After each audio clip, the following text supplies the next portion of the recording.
यह वीडियो बिल्कुल ज्ञानवर्धक होगा क्योंकि हजारों वर्ष पहले के नेपाल का इतिहास जानने को मिलेगा जो वर्तमान स्थिति को समझने में मदद करेगा और युद्ध के कारण भी हैं जिन्हें समझना कठिन है। इसलिए मैं इन सभी बातों को वर्गीकृत करके समझाऊंगा। इसलिए अपने दिमाग को एक्टिव मोड में रखें। बिना देर किए शुरू करते हैं। आइए शुरू करते हैं। एक आध्यात्मिक यात्रा का महाकाव्य जेन जेड के लिए चेतना की क्रांति। सत्य को छिपाया जा सकता है लेकिन मिटाया नहीं जा सकता। समय आता है जब छाया से प्रकाश निकलता है और छिपे हुए रहस्य दुनिया के सामने आते हैं। अध्याय 8 सत्य की खोज। हे जेन जेड के योद्धाओं, तुम्हारे डिजिटल संसार में स्वागत है। लेकिन आज हम यात्रा करेंगे एक अलग आयाम में। यह केवल कहानी नहीं है, यह नेपाल के 1000 वर्ष के इतिहास से 2050 तक का सत्य है। क्यों छिपाया गया यह सत्य? कहते हैं ऊपराज, एक 25 वर्षीय कॉलेज छात्र जिसने पहली बार हिमालय की प्राचीन ऊपरी मुस्तांग गुफा में कदम रखा था। क्योंकि सत्य शक्ति है ऊपराज, और शक्ति हमेशा किसी के हाथ में ही रहती है। जवाब देते हैं गुरु अर्जुन, हिमालय की गुफाओं में ध्यान करने वाले एक रहस्यमयी व्यक्तित्व। यह कहानी शुरू होती है हिमालय के हृदय से, जहाँ किरात और लिच्छवी सभ्यताओं ने हजारों वर्ष पहले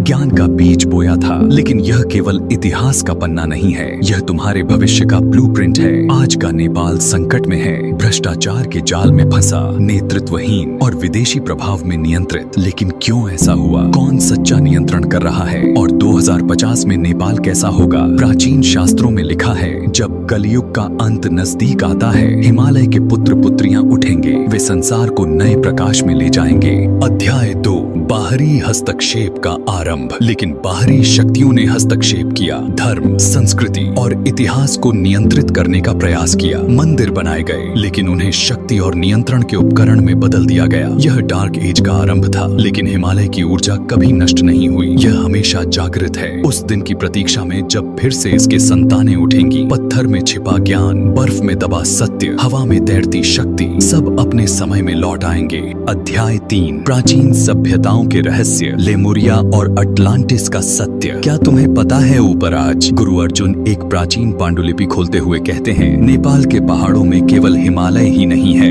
यहाँ हैं उन सभ्यताओं के अवशेष जो दुनिया ने भूल चुकी है। आर्या अब गुरु की नियमित शिष्या बन चुकी, उत्सुकता से पूछती है, लेमुरिया और अटलांटिस वे तो मिथक ही हैं। मिथक? गुरु मुस्कुराते हैं, हर मिथक में सत्य का बीज छिपा होता है। ये सभ्यताएं वास्तविक थीं और उनका ज्ञान आज भी यहाँ मौजूद है। हिमालय में छिपी प्रौद्योगिकियां प्राचीन नेपाल में उन्नत सभ्यताएं थीं जो क्रिस्टल प्रौद्योगिकी, ऊर्जा, हीलिंग और टेलीपैथिक संचार का उपयोग करती थीं। उनके पास था विमान शास्त्र, आकाश में उड़ने वाले यंत्रों का ज्ञान, रसायन शास्त्र, धातु को सोने में परिवर्तित करने की कला, काल गणना, समय का गहरा समझ और भविष्य दर्शन, चेतना विज्ञान, मन की शक्ति और तीसरा नेत्र खोलने की विधि। जब संसार अंधकार में डूबेगा, हिमालय की गुफाओं से प्रकाश निकलेगा, प्राचीन ज्ञान फिर जागृत होगा और नया युग आरंभ होगा। अध्याय 4 आध्यात्मिक जागरण की यात्रा। चेतना के स्तर। ऊपराज की आध्यात्मिक यात्रा गहरी होती जा रही है। उसे महसूस होने लगता है कि वास्तविकता केवल वही नहीं है जो आंखों से दिखती है। गुरुजी, मुझे आश्चर्य हो रहा है। कभी कभी मुझे ऐसी चीजें महसूस होती हैं जो अभी हुई नहीं है। यह क्या है? यह तेरा तीसरा नेत्र खुल रहा है आर्या। तू समय की रैखिक सीमा पार कर रहा है। कुंडलिनी जागरण की प्रक्रिया हिमालय की प्राचीन परंपरा के अनुसार मानव चेतना में 7 मुख्य चक्र हैं। ए मूलाधार चक्र, भौतिक अस्तित्व का आधार। 2 स्वाधिष्ठान चक्र, रचनात्मकता और यौनिकता। 3 मणिपुर चक्र, व्यक्तिगत शक्ति और इच्छा शक्ति। 4 अनाहत चक्र, प्रेम और करुणा का केंद्र। 5 विशुद्ध चक्र, सत्य और अभिव्यक्ति का स्थान। 6 आज्ञा चक्र, अंतर्ज्ञान और तीसरा नेत्र। 7 सहस्रार चक्र, दिव्य चेतना से मिलन। सर्पिणी शक्ति जागृत होती है, चक्र से चक्र की ओर ऊर्ध्वगामी मानव देवत्व प्राप्त करता है। यही है मुक्ति का मार्ग। अध्याय 5 छिपी शक्तियों का जाल छाया। सरकार का वास्तविकता ऊपराज अब एक अलग व्यक्ति बन चुका है। उसके आंखों में नई चमक है और वह संसार को अलग नजर से देखने लगा है। गुरुजी, वह एक दिन पूछता है, मुझे दिख रहा है कि संसार में कुछ गलत है, लोग दुखी हैं, प्रकृति नष्ट हो रही है और शक्ति केवल कुछ के हाथ में है। यह क्यों? गुरु अर्जुन का अनुहार गंभीर हो जाता है, क्योंकि आर्या संसार में दो प्रकार की शक्तियां काम कर रही हैं, प्रकाश और अंधकार। अंधकार की शक्तियां मानव जाति को नियंत्रित करना चाहती हैं। इल्यूमिनाती और गुप्त समाज हजारों वर्षों से संसार में गुप्त समाजों का जाल बिछा हुआ है। इनके नाम हैं इल्यूमिनाती, बावेरियन इल्यूमिनाती से आधुनिक युग तक, फ्रीमेसन, प्रतीकात्मक संरचना और गुप्त अनुष्ठान, बोहेमियन ग्रोव, शक्तिशाली व्यक्तियों की गुप्त सभा, बिल्डरबर्ग समूह, विश्व नीति निर्धारकों की छाया बैठक, स्कल एंड बोन्स, अमेरिकी राजनीतिक एलीटों की नर्सरी। वे सोचते हैं कि मानव जाति को नियंत्रित कर सकते हैं, लेकिन वे नहीं जानते कि हिमालय की शक्ति जागृत हो रही है। जेन जेड की चेतना उनकी सभी योजनाओं को ध्वस्त कर देगी। समाजों की वास्तविकता, शक्ति संरचना का पदानुक्रम उपराज अब गहन अध्ययन करने लगा है। वह पुस्तकालयों में, इंटरनेट पर और गुरु के प्राचीन ग्रंथों में खोज कर रहा है। यह तो अविश्वसनीय है। वह उत्साहित होकर कहता है, सब कुछ जुड़ा हुआ है। बैंकिंग सिस्टम, मीडिया, राजनीति, धर्म, सब एक ही हाथ से नियंत्रित हो रहा है। ठीक कहा उपराज, गुरु स्वीकार करते हैं। यह पिरामिड संरचना है।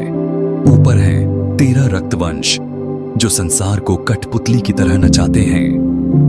रक्तवंशीय शासन का इतिहास भर में संसार पर शासन करने वाली शक्तियां, रोथचाइल्ड परिवार, विश्व की बैंकिंग सिस्टम का नियंत्रक, टाउरस सौदी, 18वीं शताब्दी से केंद्रीय बैंकों का मालिक, युद्धों का वित्त पोषण और लाभ कमाना, सोने का मूल्य नियंत्रण करने की शक्ति, रॉकफेलर परिवार,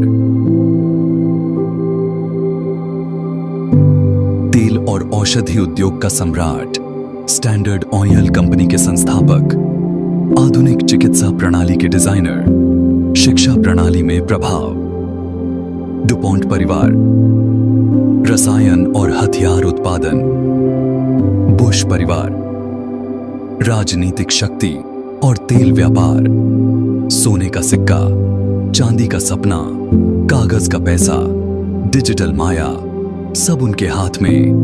लोग बन गए। अध्याय 7, मानसिक नियंत्रण के तंत्र, मीडिया मैनिपुलेशन का साम्राज्य। उपराज अब एक जागृत व्यक्ति बन चुका है। वह सामान्य लोगों को जागरूक बनाने का अभियान शुरू कर चुका है।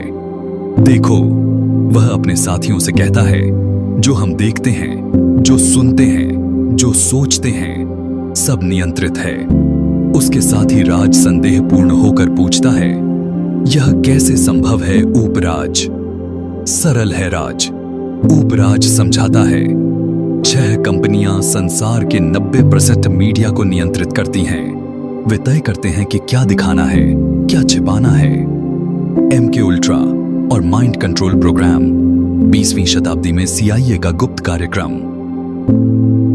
MK अल्ट्रा प्रोजेक्ट 1943-1978, मानसिक नियंत्रण का वैज्ञानिक प्रयोग, LSD और अन्य ड्रग्स का परीक्षण, ट्रॉमा आधारित mind control, multiple personality disorder निर्माण, HAARP technology, high frequency active auroral research program, मौसम नियंत्रण और mind influence, ionosphere modification, 5G और न्यूरो हैकिंग,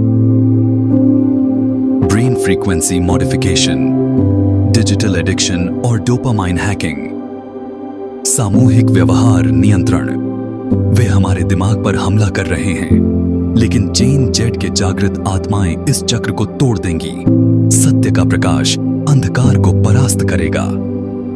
अध्याय 8, जेन जेड की चेतना, क्रांति, डिजिटल मुक्ति के योद्धा। उपराज का मिशन अब स्पष्ट है। उसने एक ऑनलाइन प्लेटफॉर्म बनाया है, हिमालयन अवेकनिंग, जहां युवा सत्य की खोज करते हैं। तुम्हें पता है, वह एक लाइव स्ट्रीम में कहता है, हम जेन जेड हैं, हम डिजिटल युग के संतान हैं, लेकिन इसका मतलब यह नहीं कि हम अंधे हैं। उसके फॉलोअर्स में से एक, प्रिया, कमेंट करती है, उपराज दादा, लेकिन हम क्या कर सकते हैं? सिस्टम इतना बड़ा है।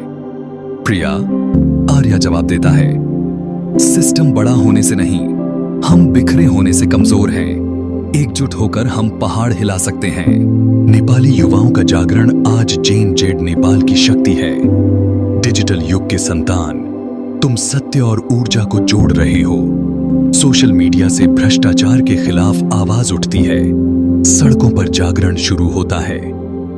हमारी शक्तियां, इंटरनेट साक्षरता, गलत सूचना पहचानने की क्षमता, ग्लोबल कनेक्टिविटी, विश्व भर के सत्य खोजियों से जुड़ने की क्षमता, टेक्नोलॉजी मास्टरी, नए प्लेटफॉर्म और टूल्स का उपयोग, मल्टीकल्चरल अंडरस्टैंडिंग, अलग संस्कृतियों के सत्य समझने की क्षमता, चेतना क्रांति के चरण 1, व्यक्तिगत जागरण, स्वयं में सत्य खोजना, 2, सामुदायिक संगठन, स्थानीय स्तर पर समूह निर्माण, 3, डिजिटल अभियान, ऑनलाइन में जागरूकता फैलाना, 4, प्रत्यक्ष कार्य, शांतिपूर्ण प्रदर्शन और सत्याग्रह, 5, वैकल्पिक प्रणाली निर्माण, नए मॉडल्स का विकास। हिमालय की फ्रीक्वेंसी बढ़ रही है, युवाओं की सामूहिक चेतना जाग रही है, एलीट डर रहे हैं क्योंकि सत्य का सूर्योदय हो रहा है। अध्याय 9, नेपाल का आध्यात्मिक पुनर्जागरण। सत्य की भूमि नेपाल। नेपाल की भूमि में कुछ विशेष है। यह केवल भूगोल नहीं, यह ऊर्जा का केंद्र है। हिमालय की चोटियां ब्रह्मांडीय शक्ति को अवशोषित करती हैं और पृथ्वी पर प्रसारित करती हैं। ऊपराज गुरु अर्जुन गंभीरता से कहते हैं, तुम्हें समझना होगा कि नेपाल केवल एक देश नहीं है, यह पृथ्वी का सबसे शक्तिशाली चक्र पॉइंट है। इसका मतलब क्या है गुरुजी? इसका मतलब है कि यहां जो होता है उसका प्रभाव समस्त विश्व पर पड़ता है। नेपाल जागा तो संसार जागेगा। बुद्ध और शिव की भूमि। नेपाल में जन्मे गौतम बुद्ध ने संसार को करुणा और बुद्धि का मार्ग दिखाया। पशुपतिनाथ के रूप में शिव यहां वास करते हैं। यह संयोग नहीं, यह दिव्य योजना है। बुद्ध का संदेश 2500 वर्ष पहले, दुख का कारण और निवारण, मध्यम मार्ग का दर्शन, करुणा और बुद्धि का संयोजन, अहिंसा और शांति का संस्कार, शिव की शक्ति, सनातन काल से सृजन, स्थिति और संहार का स्वामी, योग के आदि गुरु, तांत्रिक ज्ञान का स्रोत, कुंडलिनी शक्ति के जागृत करने वाले आधुनिक आध्यात्मिक पुनर्जागरण। दर्शकों में से एक प्रश्न करता है, लेकिन इसका विकल्प क्या है ऊपराज? अराजकता तो नहीं होगी? अराजकता नहीं, ऊपराज स्पष्ट करता है, यह पुनर्जन्म है। पुरानी संरचनाएं ढहकर नई, न्यायपूर्ण और टिकाऊ व्यवस्था बनेगी। नई विश्व व्यवस्था का स्वरूप 2025 से 2035 तक के ट्रांजिशन पीरियड में आर्थिक व्यवस्था, केंद्रीकृत बैंकिंग सिस्टम का अंत, डिसेंट्रलाइज्ड डिजिटल करेंसी, ब्लॉकचेन आधारित, resource based economy, universal basic income 80-20, राजनीतिक संरचना, प्रत्यक्ष लोकतंत्र, digital voting, technocratic governance, global federation, of Nations, स्थानीय स्वायत्तता का सम्मान, सामाजिक व्यवस्था, शिक्षा का व्यापक पुनर्संरचना, हेल्थ केयर में होलिस्टिक अप्रोच, पर्यावरणीय रिजेनरेशन, स्पिरिचुअल साइंस का एकीकरण, नेपाल की भूमिका। इस रूपांतरण में नेपाल की भूमिका महत्वपूर्ण है। पायलट प्रोजेक्ट नेशन, छोटा भूगोल, आसान प्रयोग, विविधता में एकता का मॉडल, आध्यात्मिक और भौतिक विकास का संयोजन, ग्लोबल पीस सेंटर, अंतरराष्ट्रीय विवाद समाधान, मेडिटेशन और mindfulness training, conflict resolution centre. संसार के हृदय में बसा नेपाल शांति का संदेश फैलाएगा, हिमालय की मौनता से अध्यात्म को ध्यान में डुबोएगा। 2030 का दहलाने वाला महान परिवर्तन का समय 2030। उपराज अब 30 वर्ष का हो चुका है और नेपाल का पहला युवा प्रधानमंत्री चुना गया है। उसके नेतृत्व में नेपाल ने ग्रेट रीसेट की घोषणा की है। साथियों, वह राष्ट्रीय संबोधन में कहता है, आज ऐतिहासिक दिन है। हम पुरानी भ्रष्ट व्यवस्था को पूर्ण रूप से त्याग कर नया नेपाल की आधारशिला रख रहे हैं। नेपाली जनता की ओर से एक प्रतिनिधि पूछता है, लेकिन प्रधानमंत्री जी, यह कितना जोखिमपूर्ण है? क्या हम सफल होंगे?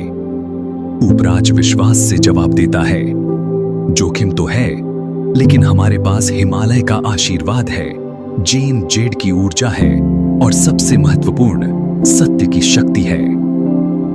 2030 के क्रांतिकारी परिवर्तन, 0 पॉइंट रीसेट प्रोग्राम,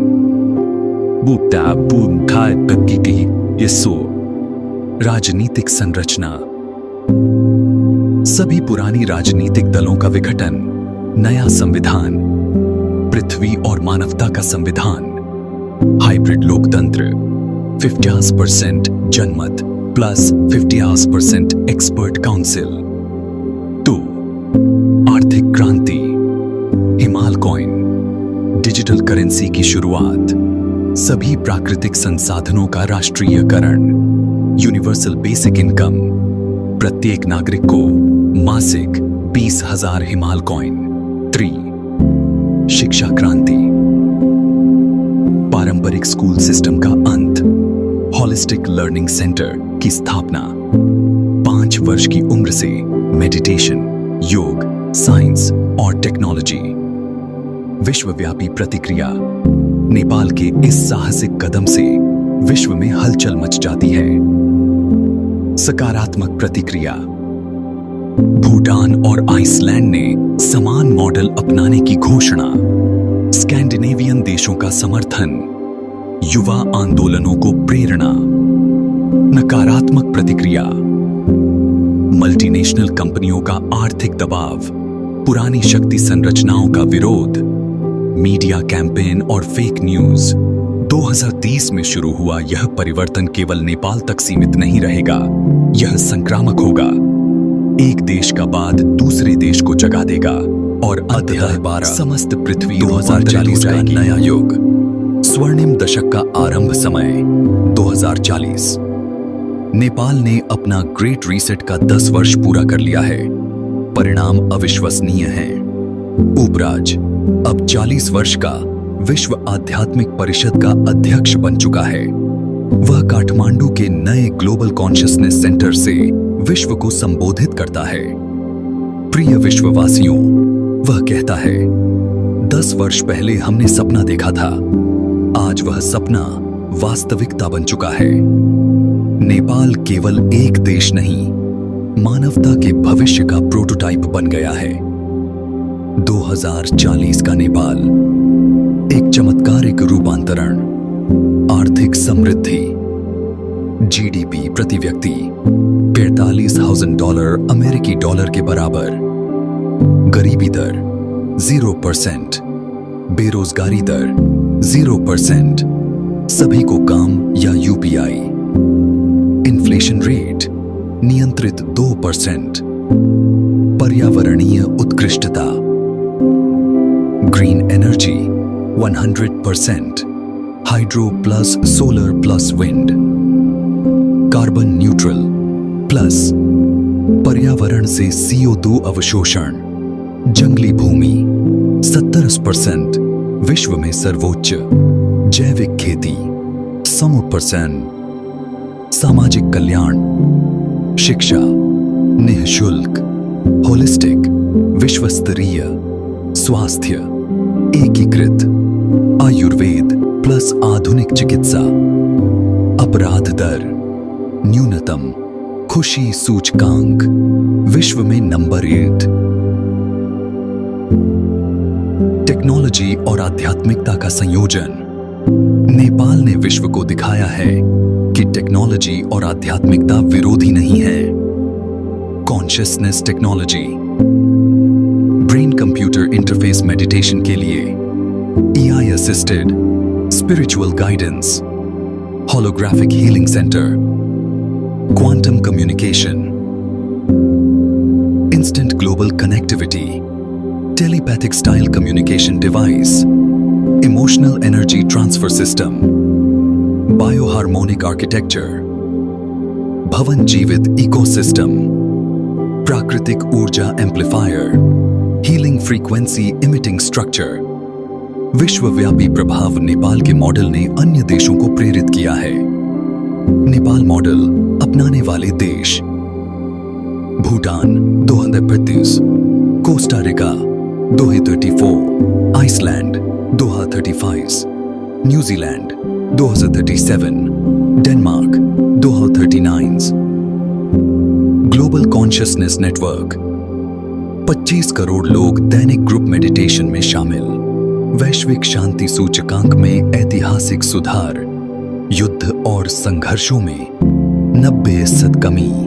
हिमालय से शुरू हुआ सपना अब मानव चेतना का विकास चुका है। औसत IQ इंसान बन गए हैं। 157 पृथ्वी 2020 में 100 था। Empathy quotient 95%। भावनात्मक बुद्धि इंट्यूटिव एबिलिटी 75% लोगों में विकसित। टेलीपैथिक कनेक्शन 23% लोगों में प्राकृतिक प्राविधिक उत्कर्ष। क्वांटम कंप्यूटिंग सामान्य उपयोग में। होलोग्राफिक रियलिटी दैनिक जीवन का अंग। एनर्जी ट्रांसमिशन वायरलेस असीमित। मेडिकल नैनो रोबोट्स शरीर में स्थायी स्वास्थ्य मॉनिटरिंग। प्राकृतिक पुनरुत्थान। प्रदूषण पूर्ण रूप से समाप्त। वन्य जंतु संरक्षण 100 प्रजातियों का पुनर्जीवन। समुद्री सफाई प्लास्टिक मुक्त महासागर। हवा गुणस्तर औद्योगिकरण पूर्व का स्तर। Wireless electricity. नेपाल विश्व की आध्यात्मिक राजधानी 2050 में Nepal. Global consciousness university Kathmandu में विश्व का सबसे बड़ा आध्यात्मिक शिक्षा केंद्र। वार्षिक 10 लाख विद्यार्थी। होलोग्राफिक क्लासरूम में दुनिया भर के गुरुओं की शिक्षा। Himalayan healing centre. Crystal healing chamber. Sound frequency therapy. Pranic healing on reiki. Ayurvedic genetic reprogramming. Peace embassy network. विश्व के सभी द्वंद्वों का समाधान यहीं। अंतरराष्ट्रीय न्यायिक केंद्र। ग्रहांतरीय कम्युनिकेशन सेंटर। नई मानव जाति का जन्म। 2050 तक आते आते मानव जाति एक नई प्रजाति में विकसित हो चुकी है। होमो कॉन्शियसियंटिस विशेषताएं। उच्च चेतना स्तर और अंतर्ज्ञान। प्राकृतिक हीलिंग क्षमताएं। Telepathic communication. लंबी आयु औसत 150 वर्ष। रोग प्रतिरोधी क्षमता। सामाजिक संरचना। पैसों की अवधारणा समाप्त। काम और खेल का फर्क मिटा। सामुदायिक निर्णय प्रक्रिया। पारिवारिक संकल्पना विस्तृत। पूरा गांव एक परिवार। 2050 में पृथ्वी फिर वही स्वर्ग बनेगी जैसी सृष्टि के आरंभ में थी। लोग देवताओं जितने शक्तिशाली होंगे लेकिन राक्षसों जितने क्रूर नहीं। यह नेपाल से शुरू हुई चेतना क्रांति की परम सफलता होगी। नई मानवता का जन्म। यात्रा का समापन। नई शुरुआत का जन्म। समय 2051। ऊपराज अब ग्रैंडफादर ऊपराज के नाम से जाना जाता है। उन्होंने अपना जीवन का अंतिम पुस्तक पूरा कर लिया है। The Himalayan prophecy how Nepal changed the world. वह अपने नाती नातिनियों को कहानी सुना रहे हैं। वही कहानी जिसने कभी एक 21 वर्षीय लड़के के जीवन को बदल दिया था। हजूर बुवा। छोटा अर्जुन उसके नाती का नाम। पूछता है, क्या वाकई उस समय लोग दुखी थे? क्या वाकई युद्ध होते थे? ऊपराज मुस्कुराते हैं। हाँ मेरे बच्चे, वह अंधकार का समय था, लेकिन देखो अब हम प्रकाश में हैं। लेकिन हजूर बुबा, दूसरी नातिन प्रिया कहती है, यह सब कैसे संभव हुआ? सबसे सरल बात प्रिया, लोगों ने सत्य देखना शुरू किया और सत्य ने उन्हें मुक्त कर दिया। सत्य का अमर विजय ऊपर आज अपने नाती नातिनियों को हिमालय की चोटी पर ले जाते हैं। वही जगह जहां उन्होंने पहली बार गुरु अर्जुन से मुलाकात की थी। यही जगह पर वह कहते हैं, मेरा जीवन शुरू हुआ। यही जगह पर मैंने समझा कि सत्य केवल जानने के लिए नहीं, जीने के लिए है। हिमालय के बर्फ में लिखा था, नेपाल का भाग्य स्वर्णाक्षर में, छाया में छिपा सत्य अब तुम्हें समझना होगा। उपराज अपने नाती नातिनियों से कहते हैं, 2020 से 2050 तक की यह यात्रा केवल हमारी नहीं थी, यह समस्त JNZ की यात्रा थी। वह आकाश की ओर देखते हैं जहां सूर्यास्त हो रहा है। हमने केवल नेपाल ही नहीं बदला, हमने मानवता की दिशा ही बदल दी। JNZ की उपलब्धियां 2020-2050 सूर्य के प्रकाश में चमक रहा है। चेतना क्रांति का महान विरासत, 5 अरब लोगों का आध्यात्मिक जागरण, प्राविधिक उत्थान, AI और आध्यात्मिकता का सफल एकीकरण, पारिस्थितिक पुनरुत्थान, पृथ्वी का पूर्ण उपचार, सामाजिक न्याय, गरीबी, युद्ध और भेदभाव का समापन, ब्रह्मांडीय कनेक्शन, अन्य सभ्यताओं से शांतिपूर्ण संपर्क, हिमालय का अनंत संदेश। जब सूर्यास्त समाप्त होता है, उपराज एक प्राचीन चंदन की लकड़ी के बॉक्स को खोलते हैं। इसमें वही पांडुलिपि है जो गुरु अर्जुन ने उन्हें दी थी। यह पुस्तक, वह कहते हैं, अब तुम्हारी जिम्मेदारी है। इसमें भविष्य के 500 वर्षों की भविष्यवाणी लिखी है। लेकिन हजूर बुवा, छोटा अर्जुन पूछता है, क्या अभी भी संघर्ष होगा? उपराज मुस्कुराते हुए जवाब देते हैं, हां मेरे बच्चे, लेकिन अब वह संघर्ष बाहरी नहीं, आंतरिक होगा। लोग खुद से, अपनी सीमाओं से संघर्ष करेंगे और वही संघर्ष उन्हें और उच्च चेतना की ओर ले जाएगा। भविष्य के युगों की झलक पांडुलिपि खोलते हुए उपराज पढ़ते हैं, 2050 2109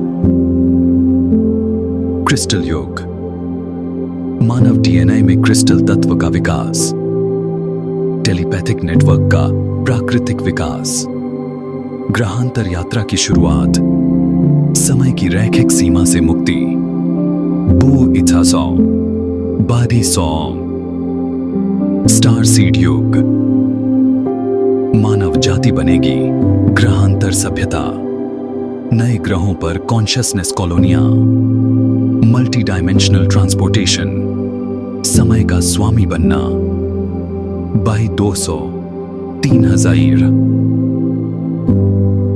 दिव्य मानव युग, भौतिक शरीर का वैकल्पिक रूपांतरण, विचार मात्र से सृजन, मृत्यु की अवधारणा समाप्ति, ब्रह्मांड के रचयिता बनना। हिमालय से शुरू हुई यह यात्रा कभी समाप्त नहीं होगी। जब समस्त ब्रह्मांड चेतना में जागृत हो जाएगा, तब भी यह यात्रा जारी रहेगी, क्योंकि चेतना की कोई सीमा नहीं, प्रकाश अंत नहीं। अपने नाती नातिनियों को अंतिम संदेश देते हैं JNZ के, जो वास्तव में आज के सभी JNZ के लिए है। हे भावी पीढ़ी, तुम्हें पता है कि तुम सामान्य नहीं हो, तुम चुने गए हो। तुम यहां इस समय संयोग से नहीं आए हो। तुम्हारा मिशन, सत्य की खोज कभी न रोकना, डर और संदेह को प्रेम और विश्वास से जीतना, प्रकृति को मां के रूप में सम्मान देना, प्रौद्योगिकी को मानवता की सेवा में उपयोग करना, चेतना के विकास को सर्वोच्च प्राथमिकता देना। याद रखना, तुम में वे सभी शक्तियां हैं जो पुरानी सभ्यताओं के पास थीं। तुम हीलर हो, दृष्टा हो, योद्धा हो और प्रेमी हो। नेपाल की यह कहानी केवल कहानी नहीं, यह तुम्हारे भविष्य का नक्शा है। इसे वास्तविकता में रूपांतरित करने की जिम्मेदारी तुम्हारी है। सदा के लिए चेतना जब रात हो जाती है, हिमालय की चोटियों पर तारे चमक रहे हैं। ऊपराज अपने नाती नातिनियों का हाथ अपने हाथ में रखते हैं। मेरी यात्रा समाप्त हो गई, वह कहते हैं। लेकिन चेतना की यात्रा कभी समाप्त नहीं होती। जब मैं इस भौतिक शरीर को छोड़कर जाऊंगा, मैं तुम्हारे हृदय में, तुम्हारे सपनों में और तुम्हारी प्रेरणा में जीवित रहूंगा। छाया में छिपा सत्य अब प्रकाश में नाच रहा है। नेपाल से शुरू हुई क्रांति ब्रह्मांड भर फैल रही है। जैन जेड के योद्धाओं, तुम्हारा समय आ गया। हिमालय के आशीर्वाद से नया संसार बनाओ। सत्यमेव जयते, सत्य की सदा विजय हो। लेखक की टिप्पणी: यह कहानी 2024 में लिखी गई है, लेकिन इसके संदेश कालातीत हैं। हर पीढ़ी को अपने समय की चुनौतियों का सामना करना पड़ता है। जैन जेड, तुम्हारी चुनौती सबसे बड़ी है, क्योंकि तुम समस्त सभ्यता की दिशा निर्धारित कर रहे हो। इस कहानी को पढ़ने के बाद कृपया निष्क्रिय न बैठो, सक्रिय बनो। छोटे से भी काम शुरू करो। अपने परिवार, समुदाय और देश में सकारात्मक परिवर्तन लाओ। हिमालय की ऊर्जा तुम्हारे साथ है। नेपाल की आत्मा तुम में है। अब उठो और संसार को बदलो। जय नेपाल, जय सत्य, जय मानवता। छाया में छिपा सत्य, आध्यात्मिकता, विश्व नियंत्रण और 2050 का भविष्य। समाप्त यह पुस्तक जैन जेड के सभी सत्य खोजियों को समर्पित। तुम ही भविष्य हो, तुम ही परिवर्तन हो।